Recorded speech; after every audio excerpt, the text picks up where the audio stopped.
Kopda Muslimin, seorang anggota TNI di Semarang, Jawa Tengah, diduga mendalangi penembakan istrinya sendiri. Dari peristiwa ini juga terungkap bahwa Kopda Muslimin ternyata mempunyai bisnis judi togel. Lalu bagaimana dan mengapa sang kopral tega merencanakan pembunuhan terhadap istrinya? Apa yang mendorongnya berbuat nekat? Simak dalam diskusi bersama David Rizal. Terduga dalang penembakan istrinya sendiri, Kopda Muslimin ditemukan tewas di rumah orang tuanya di Kendal, Jawa Tengah. Belum bisa dipastikan apakah Kopda Muslimin tewas karena bunuh diri. Hasil otopsi menyatakan Kopda Muslimin tewas karena keracunan. Ya, sejak awal kasus ini menuai banyak sekali sorotan. Bagaimana bisa seorang aparat tega mencoba membunuh istrinya sendiri di depan anak mereka dengan pembunuh bayaran pula. Hingga berakhir ke kematian si terduga pelaku. Bersama saya David Rizal, mari kita diskusi.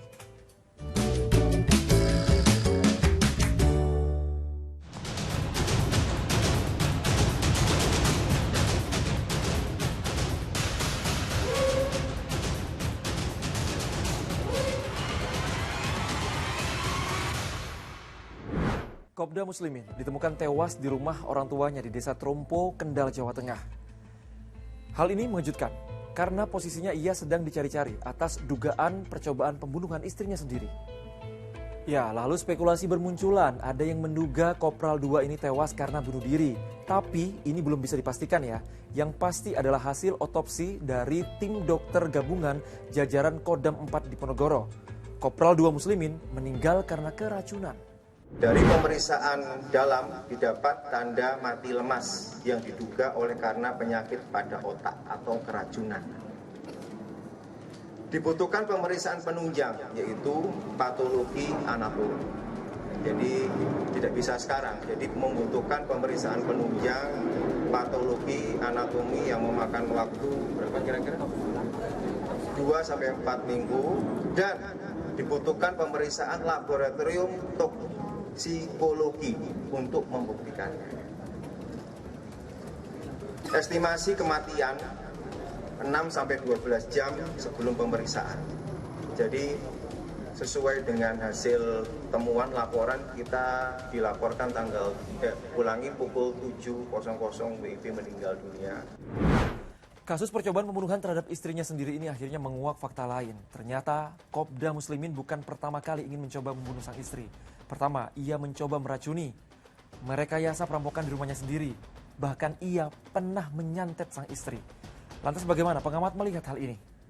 Kasus ini menarik tapi cepat sekali memang dapat diketahui motifnya, dapat diketahui pelakunya.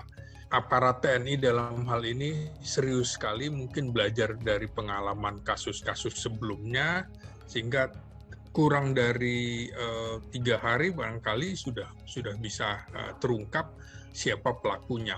Memang kalau kita lihat dari awal, pernyataan Panglima TNI juga mengemukakan bahwa pelaku utamanya adalah sang suami, Kopda Muslimin.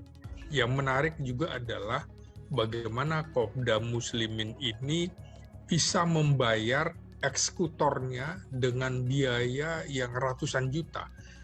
Total kan sekitar 400 juta. Nah, menarik adalah bagaimana seorang tamtama TNI bisa memiliki uang sebanyak itu. Itu kan mestinya dari awal sudah juga diantisipasi apa bisnisnya selain menjadi tentara.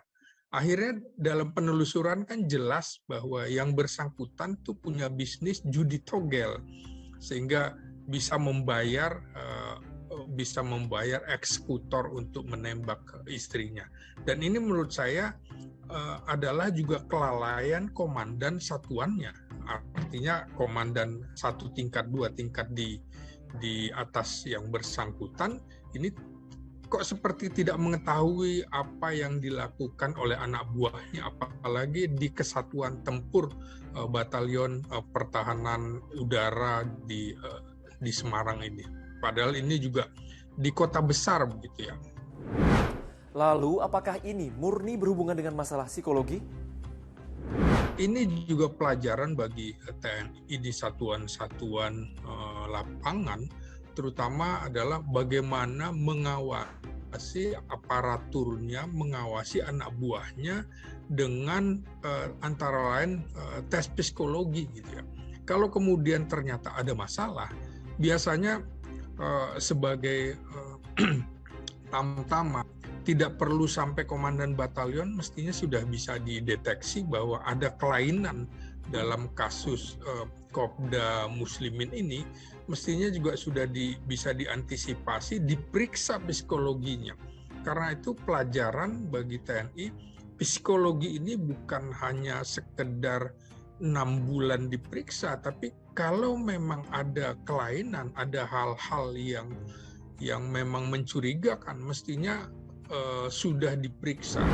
Dari rangkaian peristiwa ini, jelas ada yang tidak beres dengan sisi psikologis dari terduga pelaku yang kebetulan atau tidak adalah aparat penegak hukum.